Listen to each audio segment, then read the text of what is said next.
Yun o, aso kawawa naman. Pilay. Tignan natin. Kawawa.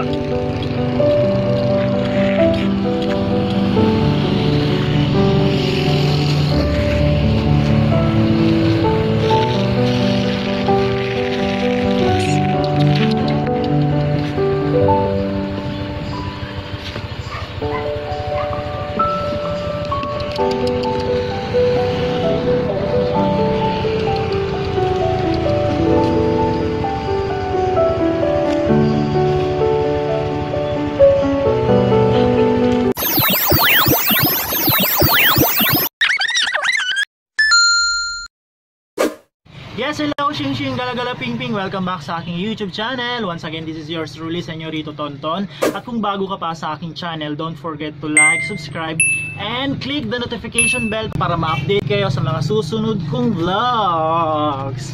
At ngayong araw, nandito ako sa aming tindahan, sa aming sari-sari store. At napag-isipan ko kasi na general cleaning dito, at napansin ko na ang dami na pala, sobrang dami na palang mga goods dito na yung iba nag-expire na, and yung iba naman is malapit nang mag-expire. Parang yung ibang goods is mag-expire siya 1 to 3 days from now. So ngayon is November 27, and yung iba mag-expire na siya November 28, 29, 30. Kaya ang ginawa ko, pinagbukod ko lahat sa isang sako yung mga expired. And at the same time, isang sako naman sa mga pwede pang pakinabangan. Tapos ang ginawa namin, ibinasura na namin lahat ng mga expired. Kasi hindi naman na pwedeng pakinabangan yun eh. Hindi mo naman pwedeng ipamigay yun sa mga kapitbahay mo kasi expired na. Kasi baka mamaya pag chismisan ka pa nila, sasabihin nila na, di ba naman yan, nagbigay sila, expired pa. Kaya tinapon na lang namin, di ba? Ayaw naming ma-issue. Tapos, ang balak kong gawin, yung mga ibinukod kong isang sako na pwede pang pakinabangan, hindi namin ibibigay yon sa mga kapitbahay namin kasi alam ko baka mamaya sabihin din nila, ano ba naman to, nagbigay sila yung malapit nang mag-expired. Kaya ang naisip ko, ipapakain ko na lang sa mga palaboy na aso at mga pusa sa kalye. Diba? Magandang idea yun, diba? Makakatulong pa tayo sa mga gutom at mga hindi masyadong nakakakain ng mga aso at pusa na nasa kalye kasi kawawa naman sila At least sila, diba, hindi makakapagreklamo, wala silang masasabi sa atin, diba? Bago tayo umalis, gusto ko munang ipakita sa inyo yung mga naipon kong goods na pwede pang pakinabangan. Kaya neto, mga loaf breads, mag-expire siya on November 29. Ayan, consume before November 29 daw, so pwede pa yan. 27 pa lang naman ngayon while eto naman isa is November 28, bukas daw. Ayan, eto mga magic flakes, ganyan, Watataps, lemon square cheesecake, basta ang dami, mga presto, choco vanilla creams, yan. So ito yung mga pwede pang pakinabangan. Ayan, ang dami talaga, sayang kasi hindi ay may aso dun ay teka, bigyan natin to. Kanino bang aso to? Aso yata ng kapitbahay to Ayan, kawawa naman, bigyan natin. Yan, ikaw ang aking first customer ngayon.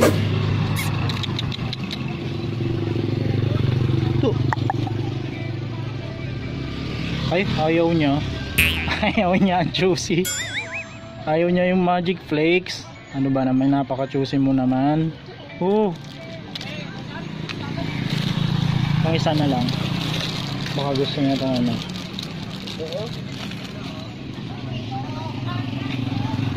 ito na lang.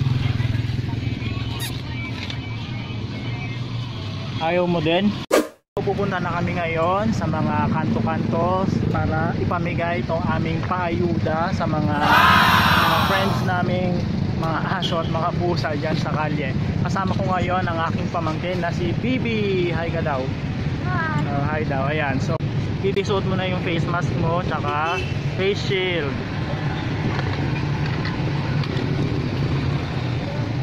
Okay, so tara na. Ayan, excited na ako para gawin to. Ikaw, Bibi, excited ka na ba? Yes. Yes daw. Okay, let's go. Let's get it on.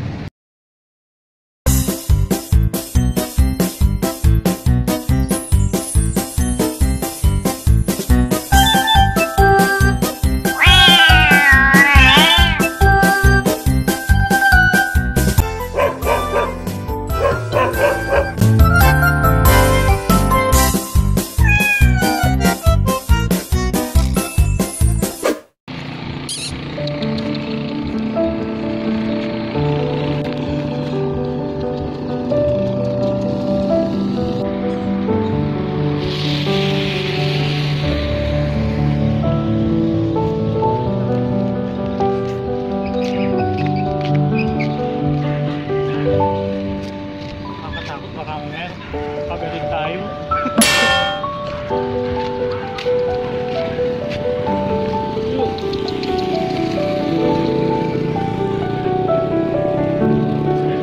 Ayan, kumakain na siya. Galing.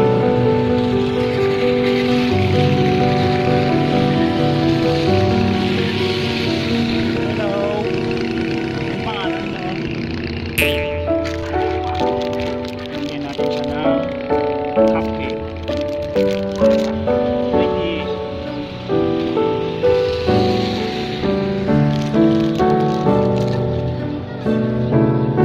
Siguro naman mabubusog na siya dyan, no? Tara na. Next.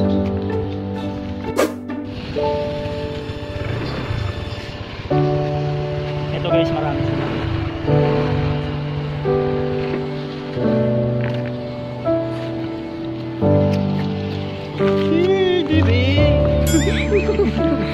Play mo.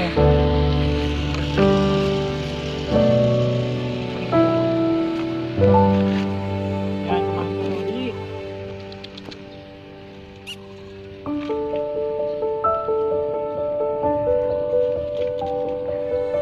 Bigyan natin sila lahat kasi baka mamaya magkagawan sila.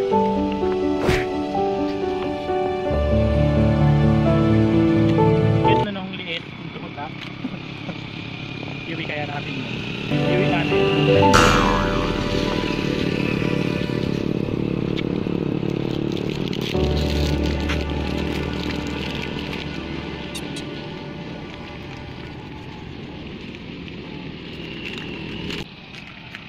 So, sobrang quiet ng tuta ko. Nagagawa na sila.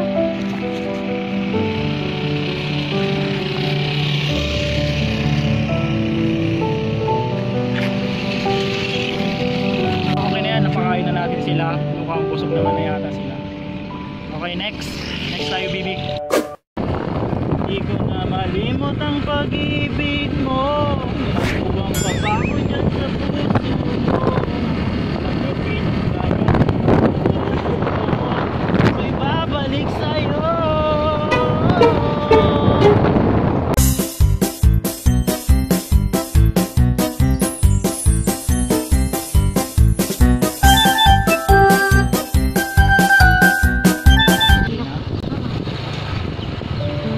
Ayan o, may isa din o, kulay brown na aso. Diba?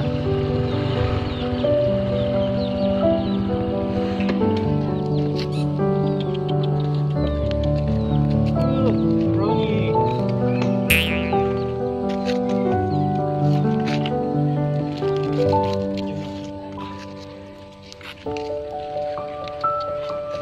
Pero pag ganyan, huwag natin sila basta-bastang lapitan kasi baka mamaya magalit sila, mainis sila.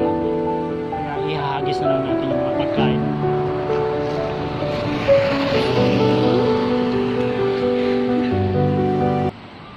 So kasi pag ganyan, hindi pa nila nagigain yung trust natin, kaya ganun. So kailangan ihagis na lang natin. Pero okay na yan. Okay, next.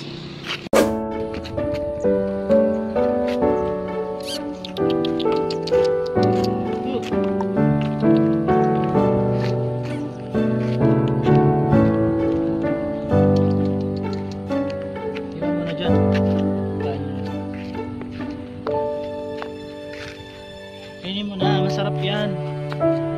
Huwag kang mag-alala, hindi yan expired. Okay? Hindi yan expired. Ayun na, may kasama na siya. Yan, bigyan din natin tong isa. Sama? Sama ta? Tuk. Ay, ayaw niya. Ayaw mo? Tuk. Gusto nyo ba? Joke lang. Ayaw niya, sayang tuloy oh. Dined mo niya ako. Dined mo. Ay, focus mo sa kanya. Yun oh, aso kawawa naman. Kinain natin. Kawawa.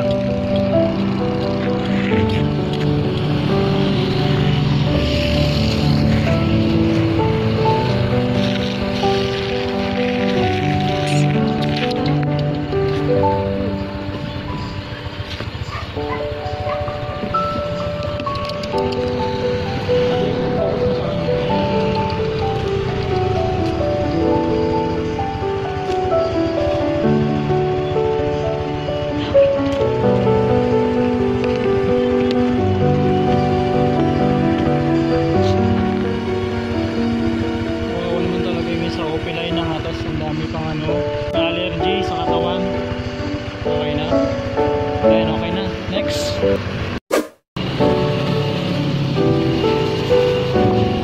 Ayan, nagkakalkal na ng basura.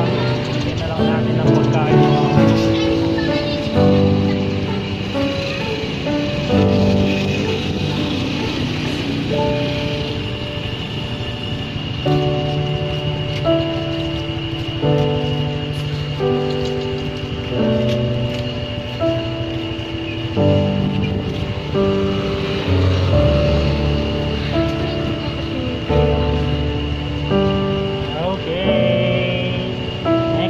Bibi.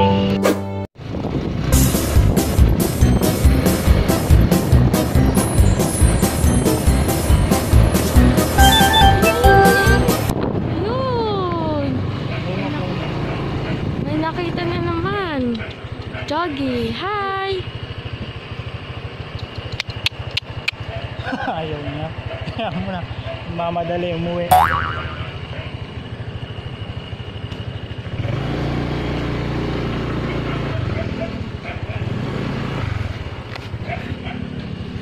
Susundan mo siya?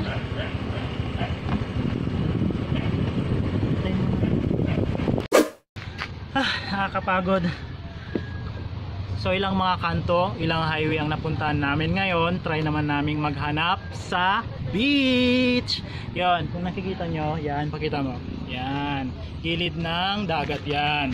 So minsan kasi may mga palaboy ding mga aso, pusa doon. Kaya tignan natin, check natin kung may mga aso doon. Doon tayo sa gilid ng dagat. Masaya to.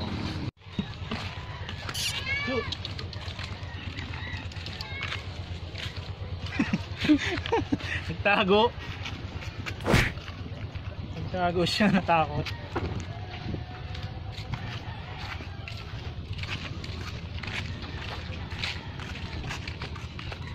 Di ko na malimot ang pag-ibig mo. Ako dyan sa puso mo. Mahalin mo lang ako. Ako'y babalik sa'yo.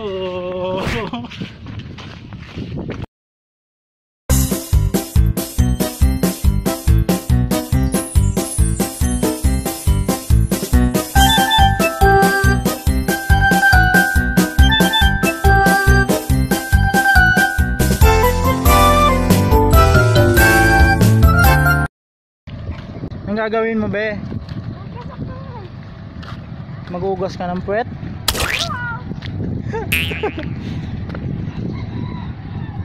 Be, walang aso dyan, be. Isda ang meron dyan.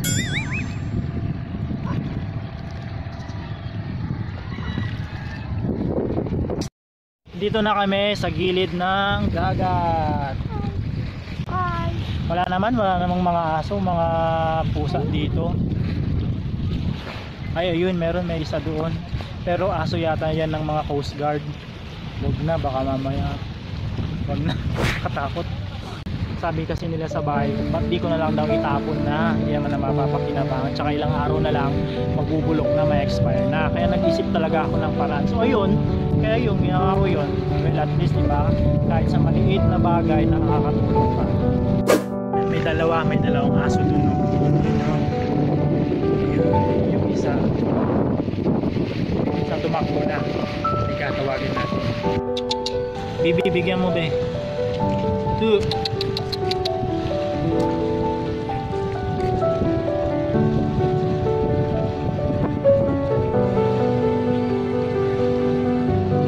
Ayan, be, meron din isa sa likod mo, yan ang puti. Ayan, bigyan mo din, be, bigyan mo yan. Puti, nasa likod mo. Nasa tabi mo na. O, ingat ha. Kagating ka niyan. Dali na, baka mag-away sila. O, alis ka na dyan, umalis ka na dyan.